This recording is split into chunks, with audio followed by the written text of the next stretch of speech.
Hello everyone, good morning. কেমন আছো তোমরা সবাই? আশা করি তোমরা সবাই খুব ভালো আছো, আর আমিও খুব ভালো আছি। ইন্ডো ফর প্রিয়া ব্লগে নতুন একটি ভিডিওর সঙ্গে তোমাদেরকে অনেক স্বাগত জানাই। তো এখন বাজে সকাল 10টা, আর এখন থেকে ব্লগটা স্টার্ট করছি। দেখেছো, প্রথমেই শাড়ি জামা নিয়ে ব্লগটা স্টার্ট করছি। তো কারণটা হচ্ছে, বাবা হচ্ছে জামা কাপড় শাড়ির ব্যবসা করে। তো আজকে যেহেতু হাট ছিল, হাটের থেকে বাবা এসেছে। তো সবাই দেখছিলাম যে কী কী নিয়ে এসছে। প্রত্যেকটা সপ্তাহে এভাবেই দেখা যায় যখন আমরা বাড়িতে থাকতাম। আর এখন তো আর থাকি না, দুই বোন দুই জায়গায় হয়ে গেছি। তো এখন আছে বাড়িতে ভাইয়ের বউ। তো ভাইয়ের বউ তো সেভাবে হয়তো দেখে কিনা জানি না আমি, কিন্তু আমি যখন যাই কিংবা আমার বোন যখন আসে, তখন আমরা এভাবেই দেখি মানে কী এনেছে, আমাদের কোন জিনিসটা পছন্দ, কোন জিনিসটা আমরা নেব, আমরা সেসবগুলোই আগে দেখি। তো এখানে একটা মামামের জামা পছন্দ হয়েছিল, তো সেটা মামাম নিজেই পছন্দ করে নিয়েছে। তো জামাটা দেখে ও আর জামাটা খুলবে না। ও নতুন জামা, নতুন জামা বললে ও সেটা পাগল, সেটা যেমনই হোক, ওর কাছে নতুন জামা মানেই খুব ভালো লাগছে। তো মামামের ওইদিকে জামাটা নেওয়া হয়ে গেছে, আর আমি আমার জন্য নাইটিগুলো দেখছিলাম। বাট নাইটিগুলো গোল গলা, আমি সেগুলো পরি না। আমি পরি ইয়ার গলা, আর চারকোনা গলা যেটা হয় সেটা পরি।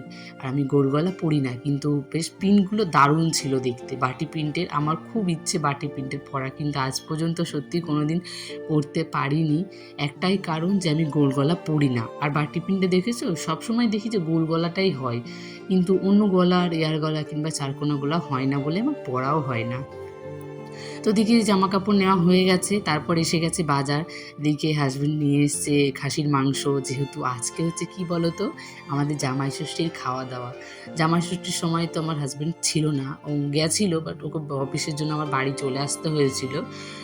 জামাই ষষ্ঠীর দিন ভোরবেলাতে বেরিয়ে এসেছে, যেহেতু জামাই ষষ্ঠীতে এবার সবাই হাফ ডিউটি হয়েছে। ফুল ফুল ছুটি ছিল না, আর ফুল ডিউটিও হয়নি। তো যেহেতু অনেকটা দূর, ও আর আসতে পারেনি। তো সেই দিন আমাদের আর খাওয়া দাওয়াটা হয়নি। আর এবার আমার বাপের বাড়িতে ষষ্ঠীটা ছিলও না, কারণ আমার একটা দাদু মারা গেছিলো। তো আমার বাপের বাড়ির নিয়মে হয়, একটা বছর কেউ মারা গেলে 1 বছর সেটার পালনা থাকে। তো 1 বছর কোনো কিছু হয় না, এই জন্য ষষ্ঠীটা ছিল না। তো খাওয়া দাওয়াটা তো থাকবেই, সেটা সবার বাড়িতেই আছে। তো আমাদের বাড়িতেও খাওয়া দাওয়াটা ওটা বাকি রয়ে গেছিলো, যে ও যাবে, আমাকে যখন নিতে যাবে তখন খাওয়া দাওয়াটা হবে। তো আমি আর কয়েকদিন থেকে আবার বাড়ি চলে আসবো। এই জন্য এখানে নিয়ে এসেছে চিংড়ি মাছ, গলদা চিংড়ি, আর খাসির মাংস। এই দুটোই নিয়েছিল বাজার থেকে, আর মামামের জন্য মাছ আর দই মিষ্টি। আর মায়ের অনেক দিনের ইচ্ছে ছিল যে ফ্রাইড রাইস খাবে, কিন্তু আমরা বাড়িতে ছিলাম না বলে মা খায় না। আর বাবাও কি বলো তো, ইচ্ছে করে না খেতে, কেউ না থাকলে, আর সবাই থাকলে সেটা ভালো লাগে। এই জন্য আজকে হচ্ছে ফ্রাইড রাইস আর 3 রকমের ভাজা, খাসির মাংস, আম আর চিংড়ি মাছ, আর এখানে স্যালাড, আর 5 রকম মিষ্টি আর দই। পাঁপড়টা মিসিং হয়ে গেছে, কারণ ভুলেই গেছিলাম, অনেকটা দেরি হয়ে গেছিলো, বাজারটা নিয়ে আসতে প্রায় 12টা বেজে গেছিলো।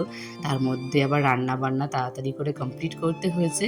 তো এখানে জামাইকে খেতে দিয়ে দিয়েছি, জামাই এখানে খাচ্ছে, আর আমরা বাইরে সবাই খেয়ে নিয়েছি। তো আমাদের সবার যেহেতু আজকে পিসি এসেছিলো, এই জন্য সবাই আমরা বাইরে বসে খেয়েছি। এখানে আমাদের দুপুরে খাওয়া দাওয়া কমপ্লিট হয়ে গেছে। তারপরে আবার বিকেলবেলা ঘুম থেকে উঠে মা এই আমতাগুলো এনে রেখেছে, যেহেতু আমি বাড়ি চলে আসবো, পরের দিনই বাড়ি আসবো। তো মা বললো, আমতাটা তুই একটু কেটে নিজের মতো করে নিয়ে নে, আর আমাদের জন্য কিছুটা রাখ। আর আমার বোন আসবে, বোন যেহেতু এখনও বাইরে আছে, ও এখনও আসেনি, তো এসে নিয়ে যাবে। যেন সবার জন্যই মা বললো কেটে রাখতে, আর আমরা সবাই আমতা খেতে খুব ভালোবাসি।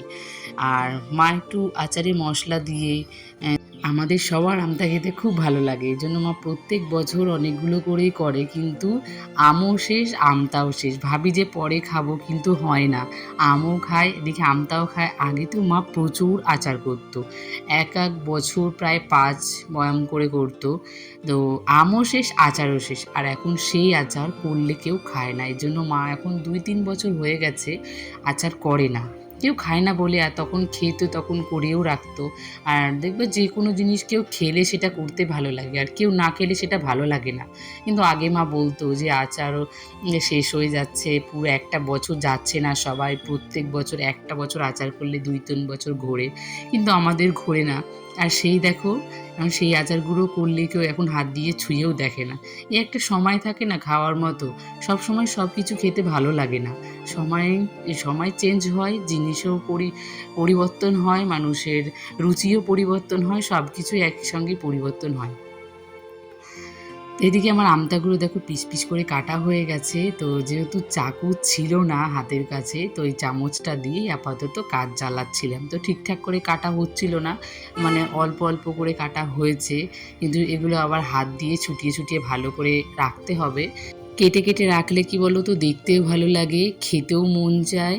আর যে কোনো জিনিস দেখবা একটু যদি সুন্দর না লাগে, সেটা একটু টেস্টি হলেও না আগেই মন চায় যে যদি সুন্দর না হয় তাহলে সেই জিনিসটা আমাদের খেতে ধরতে কোনোটা ইচ্ছে করে না।